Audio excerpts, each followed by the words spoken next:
ओम नमः शिवाय। नमस्कार दोस्तों। महाशिवरात्रि की 4 कथाएं पूरी रात आपको जगाए रखने के लिए। कहानी 1, शिव और बैलगाड़ी। यह कुछ 300 साल पहले की बात है।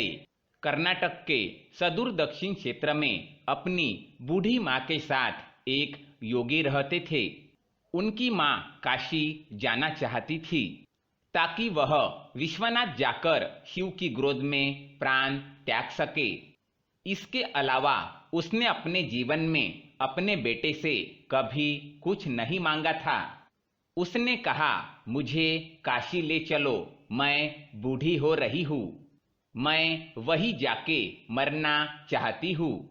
योगी ने अपनी बूढ़ी माँ के साथ दक्षिण कर्नाटक के जंगलों से होते हुए काशी के लिए एक लंबी यात्रा शुरू की। वृद्ध होने के कारण उनकी माँ का स्वास्थ्य बिगड़ गया, तो उन्होंने माँ को कंधे पर उठा लिया और जाहिर तौर पर कुछ समय पश्चात वह कमजोर महसूस करने लगा। उसके पास शिव से याचना करने के बजाय और कोई चारा नहीं बचा। उन्होंने याचना की, हे शिव, मुझे मेरे इस प्रयास में विफल मत होने देना।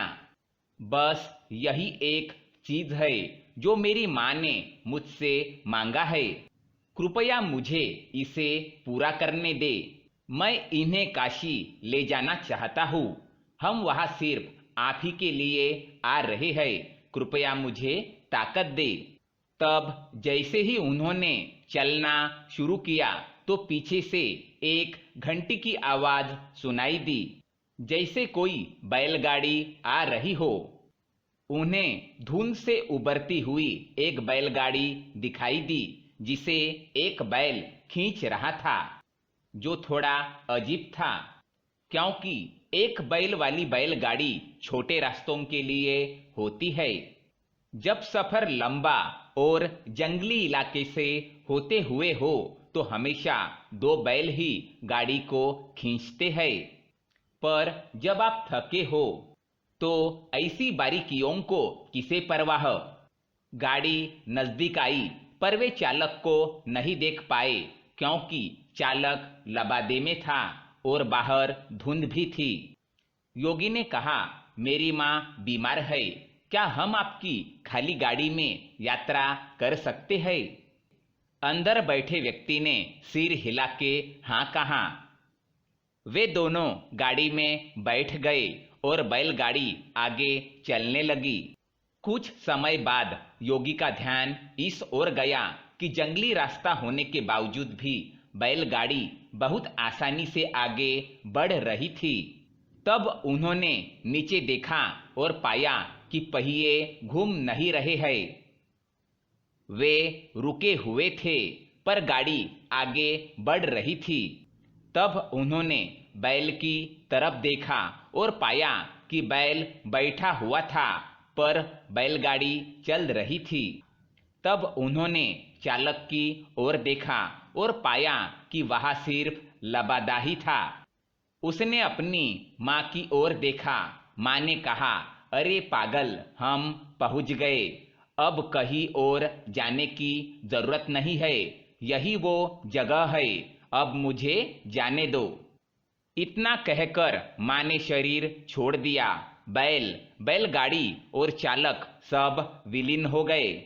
योगी अपने गांव लौट आया। लोगों ने सोचा, यह इतनी जल्दी लौट आया है, यह अवश्य ही अपने माँ को कहीं छोड़ के आया है, यह उसे काशी नहीं ले गया। उन्होंने उसे पूछा, तुम अपनी माँ को कहाँ छोड़ आए? उसने उत्तर दिया, हमें वहां जाना नहीं पड़ा, शिव खुद आए थे हमारे लिए। लोगों ने कहा, क्या बकवास है? योगी ने उत्तर दिया, मुझे फर्क नहीं पड़ता कि आप क्या सोचते हैं, वे आए थे हमारे लिए और यही सच है। मेरा जीवन ज्योतिर्मय हो गया है, यह मैं अपने अंदर में जानता हूं। अगर आप नहीं मानते तो आप जाने। तब लोगों ने कहा कि ठीक है, हमें कुछ ऐसा दिखाओ कि हम माने कि तुमने सच में शिव को देखा है और वे सच में तुम्हारे लिए आए थे? योगी ने कहा, मैं नहीं जानता, मैंने उन्हें नहीं देखा। मुझे सिर्फ एक लबादा दिखा। वहां कोई चेहरा नहीं था, वहां कुछ नहीं था, वह खाली था। अचानक सबने देखा कि वह खुद वहां नहीं थे, सिर्फ उनके कपड़े ही दिखाई पड़ रहे थे। वे दक्षिण भारत के महान संत बने। जहां भी वह जाते, लोग उन्हें बिना चेहरे वाले योगी के रूप में लोग जानने लगे। कहानी 2, कैसे बने कुबेर शिव के महानतम भक्त। कुबेर यक्षों के राजा थे। यक्ष बीच का जीवन होते हैं। वे न यहाँ के जीवन में होते हैं और ना ही वो पूरी तरह से जीवन के बाद होने वाली स्थिति में होते हैं। कहानी कुछ इस तरह है कि रावण ने कुबेर को लंका से निकाल दिया और कुबेर को मुख्य भूमि की ओर पलायन करना पड़ा। अपना राज्य और प्रजा को खोने की निराशा में उसने शिव की पूजा करना शुरू की और एक शिव भक्त बन गया। शिवजी ने दया भाव दिखाते हुए उसे एक अन्य राज्य और संसार का सारा धन दे दिया। इस तरह कुबेर संसार का सबसे अमीर व्यक्ति बन गया। धन मतलब कुबेर। यह कुछ इस प्रकार देखा जाने लगा। कुबेर शिवजी का महान भक्त बन गया। परंतु जब भक्त को यह लगने लगे कि वो सबसे महान भक्त है, तो समझ जाइए कि वे कि सब खोने वाला है। कुबेर को लगने लगा कि वो शिव को इतना कुछ अर्पित करता है तो वो एक महानतम भक्त है। और बेशक शिवजी ने चढ़ावे में से विभूति के अलावा कभी कुछ नहीं छुआ, पर कुबेर खुद को महान समझने लगा क्योंकि वो शिवजी को इतना कुछ चढ़ावे के रूप में भेंट करता था। एक दिन कुबेर शिव के पास गए और कहा, मैं आपके लिए क्या कर सकता हूँ? मैं आपके लिए कुछ करना चाहता हूँ। शिवजी ने कहा, तुम मेरे लिए क्या कर सकते हो? कुछ भी नहीं, क्योंकि मुझे किसी चीज की आवश्यकता ही नहीं है। मैं ठीक हूँ, परंतु मेरा बेटा। उन्होंने गणपति की ओर इशारा करते हुए कहा, ये लड़का हमेशा भूखा रहता है, इसे अच्छे से खिला दो।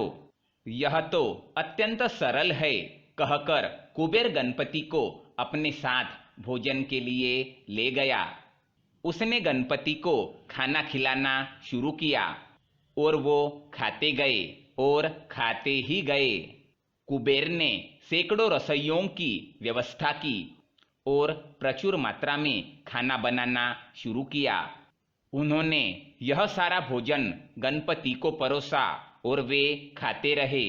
कुबेर चिंतित हो उठे और कहा, रुक जाओ, अगर तुम इतना खाओगे तो तुम्हारा पेट फट जाएगा। गणपति ने कहा, आप उसकी चिंता मत करो।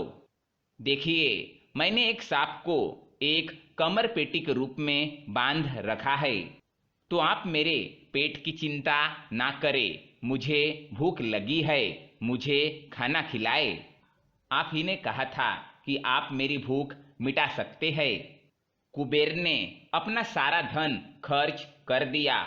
कहते हैं कि कुबेर ने दूसरे लोगों से भी भोजन मंगवा के गणपति को खिलाया।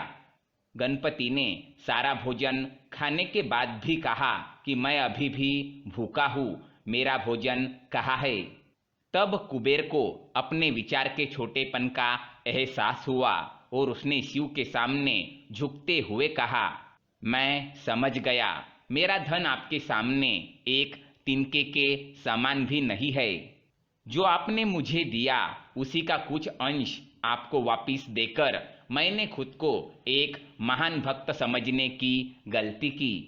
और इस क्षण के बाद उसके जीवन ने एक अलग ही दिशा ले ली। कहानी 3, अर्ध नारी रूप में शिव और भृगु महर्षि। जब हम योग की बात करते हैं तो हम किसी व्यायाम या किसी तकनीक की बात नहीं कर रहे। हम इस सृष्टि के विज्ञान की बात कर रहे हैं और कैसे सृष्टि के इस अंश को इसकी परम संभावना तक ले जाया जा सकता है। हम उस विज्ञान की बात कर रहे हैं जिससे जीवन के हर एक पहलू को उसकी अंतिम संभावना तक ले जाया जा सकता है।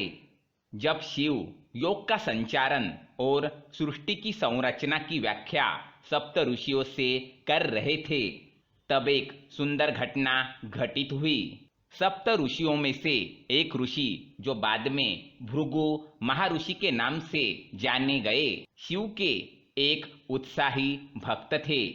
इस पहले योग प्रोग्राम में, जो कांति सरोवर के किनारे हो रहा था, जिसे कृपा की झील के नाम से भी जाना जाता है, पार्वती जी भी मौजूद थी। भृगु हमेशा की तरह सुबह जल्दी आए और वे शिव की प्रदक्षिणा करना चाहते थे। पार्वती जी शिव के करीब बैठी थी, परंतु भृगु ने दोनों के बीच से होते हुए शिव की परिक्रमा पूरी की, क्योंकि वो सिर्फ शिव की प्रदक्षिणा करना चाहते थे, पार्वती जी की नहीं। शिव इससे खुश हुए, पर पार्वती जी नहीं। उन्हें यह पसंद नहीं आया। उन्होंने शिव की ओर देखा। शिव जी ने कहा, थोड़ा और करीब हो जाओ, वो परिक्रमा करेगा। पार्वती और करीब आ गई। भृगु ने देखा कि उसके निकलने के लिए पर्याप्त जगह नहीं है, तो उसने एक चूहे का रूप धारण किया और पार्वती को बाहर रखते हुए अकेले शिवजी की परिक्रमा पूरी की। पार्वती जी क्रोधित हो गई तो शिव ने उन्हें अपनी जंघा पर बैठा लिया। तब भृगु ने एक छोटे पंछी का रूप धारण करके शिवजी की परिक्रमा पूरी कर ली। अब पार्वती जी अत्यंत क्रोधित हो चुकी थी। शिवजी ने पार्वती को खींचकर खुद में मिला लिया और उन्हें खुद का हिस्सा बना लिया, जिससे उनका आधा हिस्सा शिव बन गया और आधा हिस्सा पार्वती। वे अर्धनारीश्वर बन गए। भृगु ने यह देखा और खुद को एक मधुमक्खी के रूप में बना लिया और उनकी दाहिनी टांग का चक्कर लगा दिया। भृगु का बचकाना भक्ति भाव देखकर शिवजी खुश तो हुए, पर साथ ही वे नहीं चाहते थे कि भृगु अपनी भक्ति में इतना खो जाए कि वे प्रकृति के परम स्वभाव को ही न समझ पाए। तो वे सिद्धासन में बैठ गए। अब भृगु के पास कोई रास्ता नहीं बचा था कि वो सिर्फ शिव या उनके शरीर के किसी हिस्से का चक्कर लगा सके। अगर उन्हें अब परिक्रमा करनी थी तो दोनों सिद्धांतों की, स्त्री और पुरुष दोनों की ही करनी पड़ेगी। यह कहानी हमें प्रेरित करती है कि जब हम योग की बात करते हैं तो हम सभी आयामों के समावेश की बात करते हैं। यह कोई व्यायाम या प्रक्रिया नहीं है जिससे आप सेहतमंद होते हैं। यह मानव जाति के परम कल्याण के बारे में है, जिसमें जीवन का कोई भी पहलू बाहर नहीं रखा जा सकता। यह ऐसे आयाम को छूने के बारे में है जो सारे आयामों से परे है। यह एक ऐसे तंत्र के बारे में है जिससे आप अपने पहले से मौजूद तंत्र जैसे शरीर, मन, भावनाएं और ऊर्जा को परमात्मा तक जाने वाली सीढ़ी के रूप में इस्तेमाल कर सके। यह एक ऐसी पद्धति है जिससे आप अपनी परम प्रकृति के लिए स्वयं को पहले कदम के रूप में तैयार कर सकते हैं। कहानी 4, मल्ला, एक शिव भक्त और एक चोर। सद्गुरु, मैं आपको एक ऐसे योगी के बारे में बता रहा हूँ जो उस जगह के काफी करीब रहे जहाँ मेरा जन्म हुआ था। मैंने उनके बारे में सुना था और उस घटना के बारे में भी जो वहाँ हुई थी, पर युवावस्था में मैंने इस ओर ज़्यादा ध्यान नहीं दिया। उसने मुझे काफ़ी प्रेरित किया, पर मैंने उस समय इसे अधिक महत्व नहीं दिया। वर्तमान में नंजनगुड के नाम से प्रसिद्ध शहर की सीमा पर मैसूर से करीब 16 किलोमीटर दूर एक योगी रहते थे।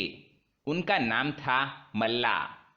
वे किसी परंपरा से संबंध नहीं रखते थे और न ही उन्हें कोई पूजा पाठ की औपचारिक विधि ज्ञात थी, परंतु बचपन से जब भी वे अपनी आंखें बंद करते तो उन्हें शिव की तस्वीर दिखाई देती। मल्ला शिव के सिवा और कुछ नहीं जानता था। उसने कोई विशेष कौशल भी अर्जित नहीं किया था और वह जंगली इंसान बन गया था। वह एक डाकू के रूप में प्रसिद्ध हो गया था। वह जंगल के उस रास्ते का नियमित डाकू बन गया जिसे लोग सामान्य तौर पर इस्तेमाल करते थे। वह रास्ता जहां वो राहदारी वसूलता था, उस जगह का नाम पड़ा कल्याण मुलाई, जिसका मतलब है चोर का कोना। शुरू में लोगों ने उसे धिक्कारा, पर साल के अंत में लोगों से इकट्ठा किए एक एक पैसे को वो महाशिवरात्रि मनाने में खर्च कर देता था। वह एक बड़ा भोज आयोजित करता था। कुछ सालों बाद लोगों ने उसे एक महान योगी के रूप में पहचाना और स्वेच्छा से योगदान करने लगे। कुछ सालों बाद दो योगी जो आपस में भाई थे, इस रास्ते से गुजर रहे थे। उन्होंने इस आदमी को देखा जो डाकू तो था, पर एक महान योगी भी था। उन्होंने कहा, तुम्हारा भक्ति भाव अद्भुत है, परंतु तुम्हारे तौर तरीकों से लोगों को कष्ट होता है। उसने कहा, मैं यह शिव के लिए करता हूँ, इसमें दिक्कत क्या है? उन्होंने उसे समझाया और उसे अपने साथ अलग से ले गए और कुछ पद्धतियों से गुजारा और उस स्थान का नाम कल्याण मुलाई से बदलकर मल्याण मुलाई रख दिया। आज भी यह स्थान मल्याण मुलाई के नाम से ही जाना जाता है और जो महाशिवरात्रि वो मनाते थे वो आज एक विशाल संस्थान के रूप में विकसित हो गया है। डकैती छोड़ इन योगियों के साथ बैठने के करीब 1.5 साल बाद ही उन्होंने महासमाधि प्राप्त कर ली। मल्ला को इस प्रकार मुक्त करवाने के बाद दोनों योगियों ने भी उसी दिन अपने शरीर को छोड़ दिया। कबिनी नदी के किनारे इन लोगों के लिए एक खूबसूरत तीर्थस्थान निर्मित है, जिसे आज भी मल्याण मुलाई के नाम से जाना जाता है। आप सभी को महाशिवरात्रि की शुभकामनाएं। धन्यवाद।